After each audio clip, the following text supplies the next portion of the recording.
Hi, I'm Leo, and I'm here at Bleeding Art Industries with some Bleeding Art Industries special effects tips. And today we're going to be playing with the Bleeding Art Industries Duster. And the Bleeding Art Industries Duster is a device which spreads any kind of powder, particulate, or clay dust that you wish to create special effects on various objects. So it's very, very simple. All you basically do is you've filled it up and then very gently just pull back on the trigger and you're starting to add the dust. And you can see how you get the object looking dusty.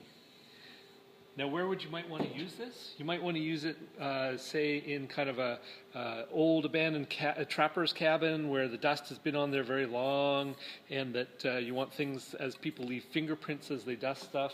Or say you have cobwebs. If you had some cobwebs that you blew on here and they were a little shiny, the dust would blow them down or add that whole extra touch of age.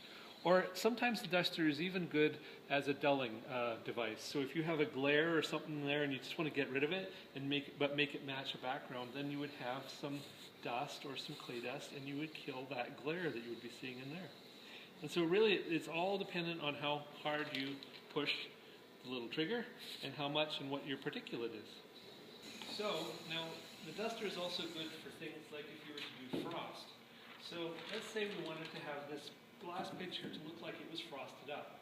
So in this duster we have a product called C90, and C90 is what we use for, it's cellulose, and we use it for putting a frosty look on something.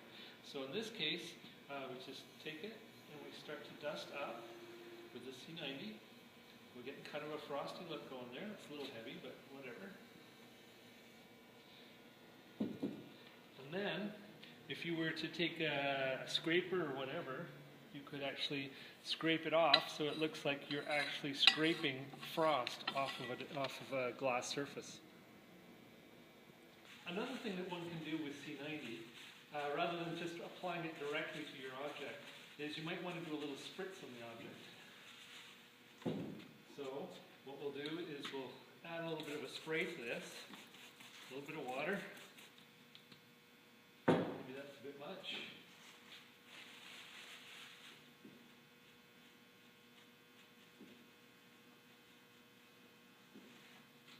And then again, just a very light dusting of the C90.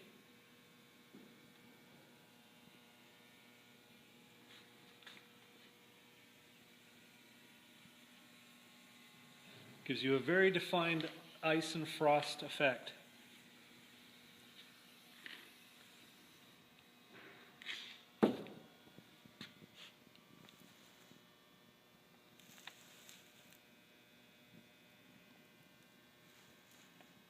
Now, different dusts react in different ways. So sometimes you need to give a little shake to it and it'll give you a little bit more heavy, but you don't want to go full bore because full bore will just end up splattering stuff over. So the trigger does have some control.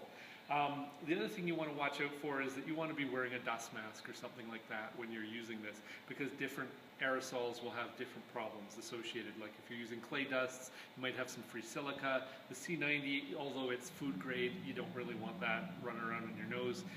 So Bleeding Art Industries Duster.